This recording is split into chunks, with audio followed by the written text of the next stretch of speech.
армысыздар, құрметті көрермендер. Баланы адалдыққа тәрбиелеудегі ата-ананың жауапкершілігі өз іс-әрекетімен үлгі болу, шыншылдықты дәріптеу және баланың жан дүниесінде адамгершілік құндылықтарды қалыптастыру болып табылады. Осы орайда біз сұхбатымызға мектебіміздің ата-анасы Арай ханымды шақырған едік. Қош келдіңіз, Арай ханым. Өзіңізді таныстырып өтсеңіз. Сәлеметсіздер ме? Мен Шагирова Арайдың туған қызы.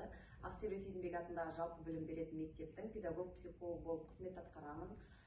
Мен отбасымда жолдасым және 4 балам бар. Жолдасым Шагиров Ерлан Ізбасарұлы, ол осы Жанарқа ауданында жүргізуші қызметін атқарады. 4 баламның 3-еуі осы мектептің оқушылары. Үлкені Ізбасар Ерасыл Ерланұлы, осы мектептің 8 сынып оқушысы. Ізбасар Айзере 6 сынып оқушысы, Ізбасар Айым 2 сынып оқушысы, 4-ші кішкентайымыз, ол 2 жаста.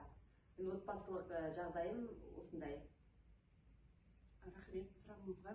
Және де менде бүгінгі тақырып бойынша сұрағым ата-ананың адалдық тәрбиесіндегі негізгі міндеттері жайлы баса айтып өтесіз.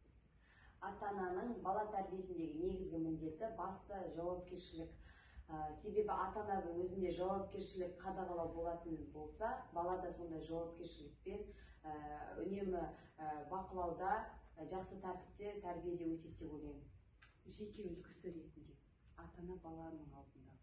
Ата-ана баланың алдында ең бірінші ынтымақтастықта, татулықта болу керек, бір-біріне құрмет көрсету, сыйластықта болу керек. Егер осы қасиеттер ата-ананың бойынан балаға берілетін болса, балада болашақта сондай білікті, білімді тұлға болып өсетіндігіне сенемін. Шыншылдықты қолдау ретінде не айтар едіңіз? Шыншылдықты әрдайым қолдаймыз, себебі балаға өтірік айтқан сайын балада сол өтірікке үйреніп алады. Сол себептен баланың өмірі өтірікке құралуы мүмкін. Ал егер шыншылдық, үнемі шыншылдық айтылатын болса, тіпті баланың өзінің қателігінің өзі шынайы бетіне айтылатын болса, бала сол қателікті түзеу арқылы, оны ата-анасы оны түзеу жолында жол көрсетіп, баланы дұрыс тәрбиелеу бағытында жұмыс жасайды деп ойлаймын. Яғни бала қателеседі, оны адал мойындаған үшін марапаттау керек дейсіз. Баланы марапаттау керек дегенде, мадақтау керек дегенде, үнемі мадақтап, қолдау көрсетіп отыру керек. Және де балаға үнемі басқа үйдің балаларымен салыстырған ұнамайды. Баланы ешқашан сен ана бала анандай, сен неге мынандай болдың деген салыстырған, ол дұрыс тәрбие емес. Баланы үнемі мадақтап, сенің де қолыңнан келеді екен ғой, мен сенімен мақтанамын деген сөздерді айтатын болса, баланың мотивациясы да өседі дағы, өмірге деген құлшынысы артып, ата-анасына деген құрметі артатын. Кем болмаса, артпаса кем болмайды. Әр баланың өз жолы бар дейсіз ғой. Енді бақылау және қарым-қатынасқа келетін болсақ. Баланы негізі бақылап отырған дұрыс. Өйткені қазіргі кезде көп жағдайда бала смартфонға тәуелді болғандықтан, смартфоннан көп нәрсе үйренеді. Одан бөлек те сыртқы ортада да балаларда қазіргі қоғамда көптеген құқық бұзушылық орын алып жатқандықтан баланы үнемі бақылауда ұстау керек.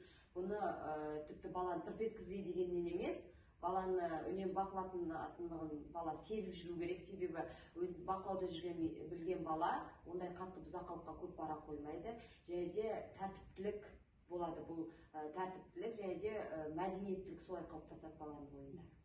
Негізінен қазір көбінесе бізде жұмыс бастымыз, барлық ата-аналар. Соның арқасында қазір ата-аналардан мынадай сауалнама болса, балаңыз кіммен араласады, және партада кіммен отырады деген сұрақтарға да жауап бере алмайтын ата-аналар бар, кездеседі.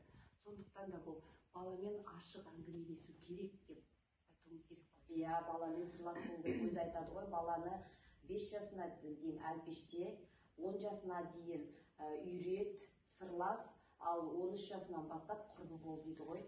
Сол себепті балаға үнемі құрбы бола білу керек. Ол жерде нақты жас көрсетілгенмен, бұрынғы заманда жас көрсеткенмен, қазіргі заманда кішкентай кезінен бастап баламен сырласып, дос бола білу керек. Өзімде балалармен ара-қатынасым сондай, өз балаларыммен дос құрбы ретінде қарым-қатынас жасаймын. Рахмет, Арай ханым. Ата-ана отбасындағы бірлік пен татулықты сақтап, балаға бағыт